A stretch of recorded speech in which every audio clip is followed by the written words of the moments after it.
चुनाव 2025 संपन्न हो चुका है और इस चुनाव में एनडीए भारी बहुमत से जीत हासिल की है। तमाम तरह के विपक्षी के आरोप है, साथ ही साथ नीतीश कुमार जी के कई वादे ऐसे हैं जिससे कि विपक्ष नाखुश है और खासकर मोदी जी बिहार में कई बार घोषणाएं किए हैं और किस तरह से घोषणाओं को बिहार की जनता पे खरे उतरेंगे। तमाम बातों पर हम चर्चा करने के लिए आज हमारे साथ दिल्ली से जुड़ गए हैं डॉक्टर MU दुआ साहब, जो कि एक नेशनल पार्टी के अध्यक्ष भी हैं। आइए हम इनसे बातचीत करेंगे। दुआ जी, आपका बहुत बहुत स्वागत है सर।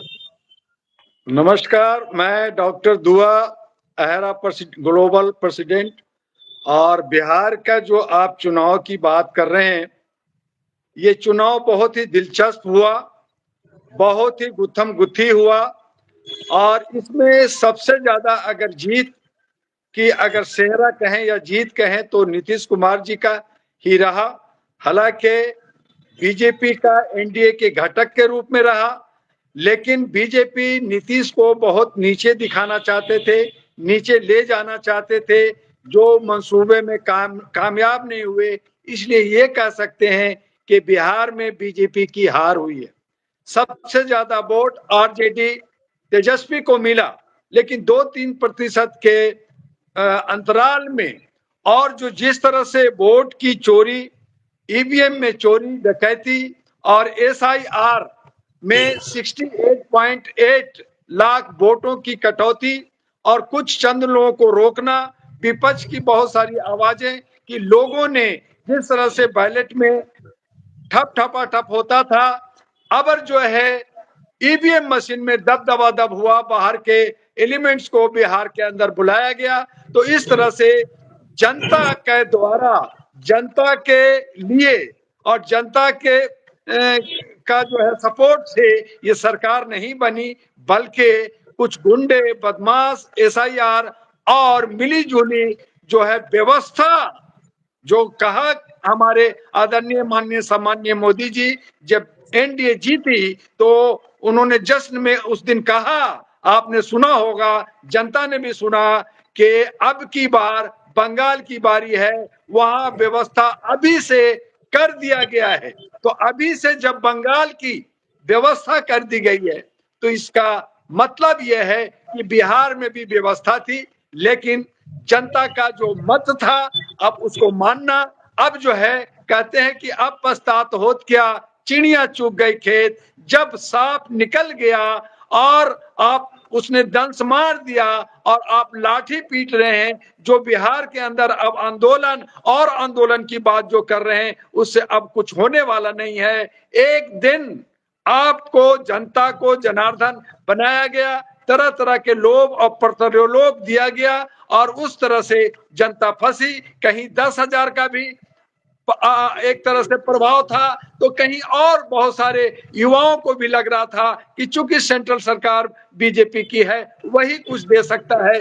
दूसरी तरफ नीतीश कुमार का आखिरी पारी था, बड़े भाई थे, वो एक सुलझे हुए नेता थे, उनको भी नकारा नहीं जा सकता था। और ये सारी समीकरण मिला कर करके एनडीए को ये भारी बहुमत मिला। लेकिन अगर बीजेपी को अकेला जिस तरह से सेटिंग की बात कर रहे हैं, वो अगर 100 से या 100 के पास पहुंच जाते तो नीतीश कुमार की हार होती। लेकिन नीतीश कुमार टक्कर लिया, जहां 40 के अभाव कह रहे थे कि नीतीश को 40 से ज्यादा नहीं आएगा, जब उन्होंने 85 सीट ली तो वो नीतीश कुमार की जीत है।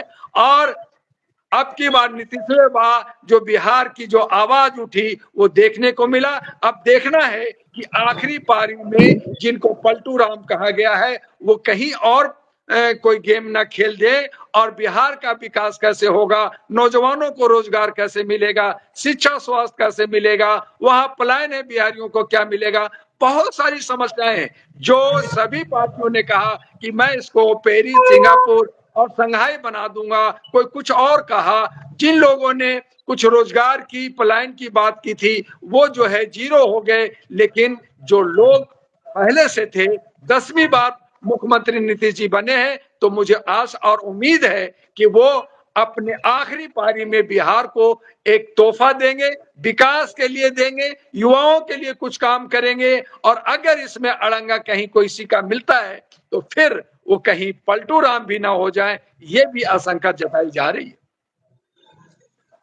अपने दर्शकों को एक बार फिर हम आपका परिचय देना चाहेंगे कि आज हमारे साथ दिल्ली से जुड़े हैं डॉक्टर एमयू दुआ साहब, जो राजनीतिक के बहुत बड़े जानकार हैं, साथ में ये सुप्रीम कोर्ट में भी हैं और ये बहुत जानकार व्यक्ति हैं। और हम चाहते हैं कि जानकार व्यक्ति से बातचीत करके हम बिहार के जो इलेक्शन हुआ है 2025 विधानसभा, उसका हम विश्लेषण करें, अपने दर्शकों को सच्चाई से रूबरू कराएं और सरकार बिल्कुल सही क्या जी। मनसा है और बिहार की जनता की क्या चाहत है। बिहार के लोगों से इनका बहुत स्नेह और प्यार रहा है। डॉक्टर दुआ लगातार बिहार में कई बार आए, अपना दौरा कर चुके हैं और समाज को जगाने का भी काम करे हैं।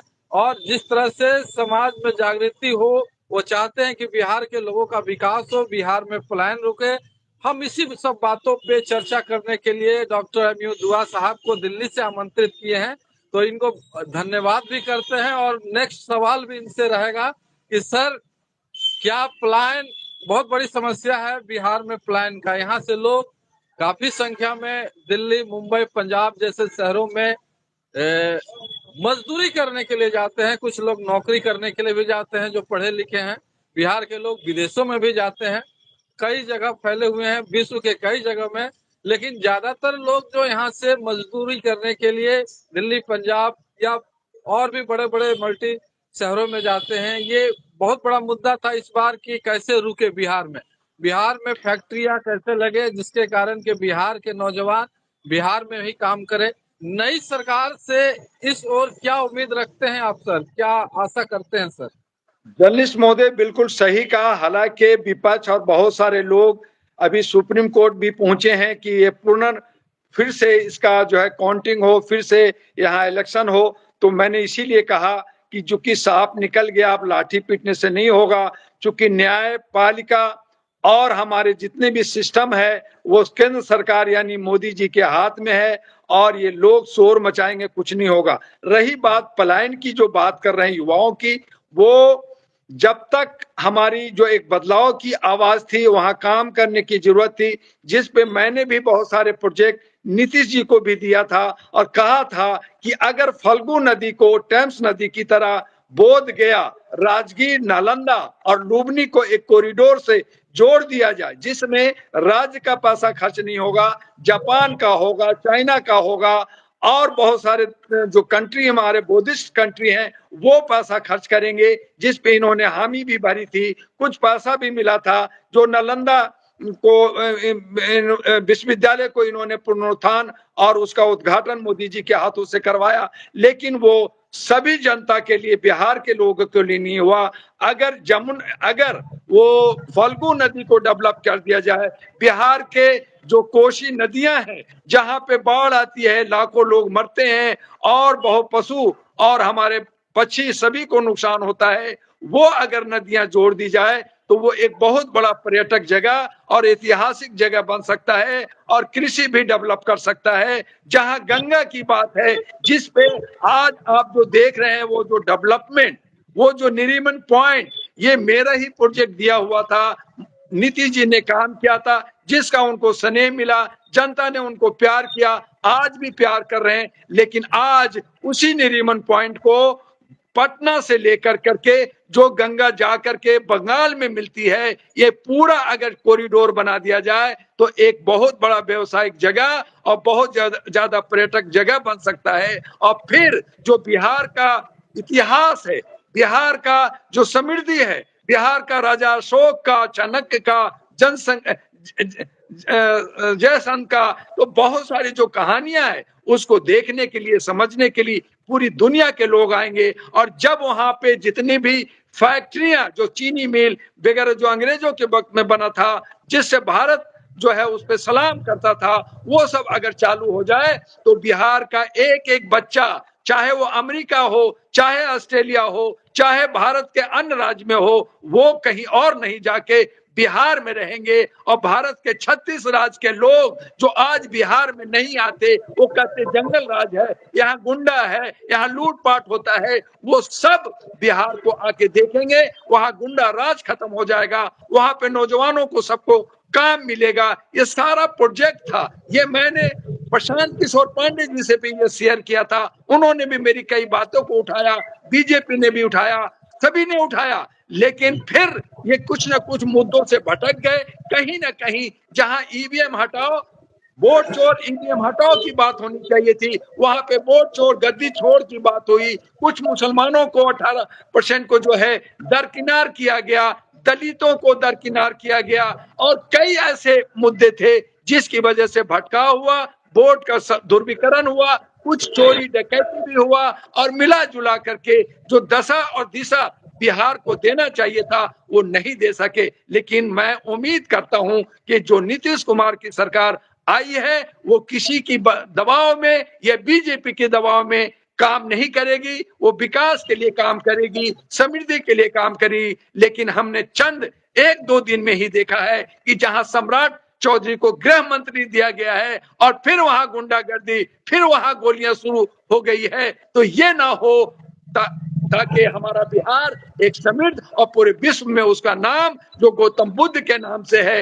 महावीर के नाम से है, चाणक्य के नाम से है, राजा अशोक के नाम से है, वो उसी तरह से आगे बढ़े और हमारा मान और सम्मान हर बिहारियों को इज्जत और सम्मान मिले और वहां के सब नौजवानों को रोजगार से लैस हो जाएं, वो लोगों को रोजगार दें, ना कि वो कहीं और पलायन कर करके दिल्ली, बॉम्बे, कलकत्ता, बेंगलोर जाकर के जो जेहुदूरी करते हैं, जो बॉस और प्राइवेट मालिकों का पैर छूते हैं, उनसे भीख मांगते हैं, उनको भीख मांगने की जरूरत ना हो, बल्कि वो स्वावलंबी होकर के जो आदरणीय माननीय सम्माननीय प्रधानमंत्री कहते हैं, वो सपना बिहार के नौजवान खुद पूरा करें और दिखा दें कि बिहार अगर बेकार है, बिहार अगर जंगल राज है, बिहार अगर गरीब है, तो बिहार बहुत कुछ बदलने की सामर्थ्य रखता है। और ये बिहार जो शान से कहेंगे, हम सब कहेंगे हाँ मुझे कहो मैं बिहारी हूं। चलिए, बहुत बहुत धन्यवाद सर, आपने बहुत अच्छी बात से अंत किया कि गर्व से कहो कि मैं बिहारी हूँ। ये टैगलाइन हर बिहारी को अच्छा लगता है और सबको लगना भी चाहिए, क्योंकि देश के नागरिकों को अपने आप पे गर्व होना चाहिए, स्टेट के नागरिकों को अपने आप पे गर्व होना चाहिए।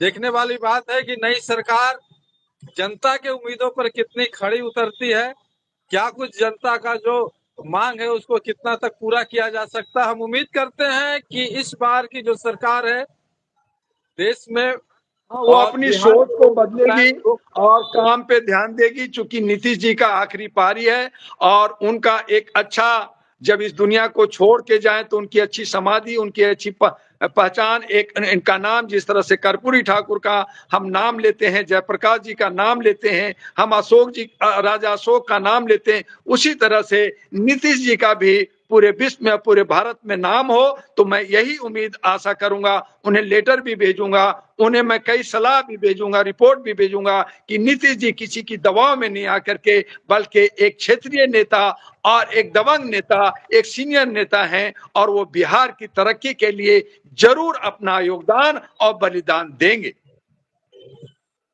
चलिए, बहुत बहुत धन्यवाद सर हमसे बातचीत करने के लिए। धन्यवाद, धन्यवाद, नमस्कार। दर्शकों को भी बहुत बहुत डॉक्टर दुआ का मैं मानवीय मूल्यों के लिए पूरे विश्व में आपकी अलग जगा रहा हूं, बिहार का मान और सम्मान को बढ़ा रहा हूं। मुझे भी एक ह्यूमन चैन, ह्यूमन लाइब्रेरी बनाने में आप अपना सहयोग और सपोर्ट करते रहिए। मैं आपके साथ हूं, आपका बच्चा हूं और बिहार को तरक्की और उन्नति की तरफ देखना चाहता हूं।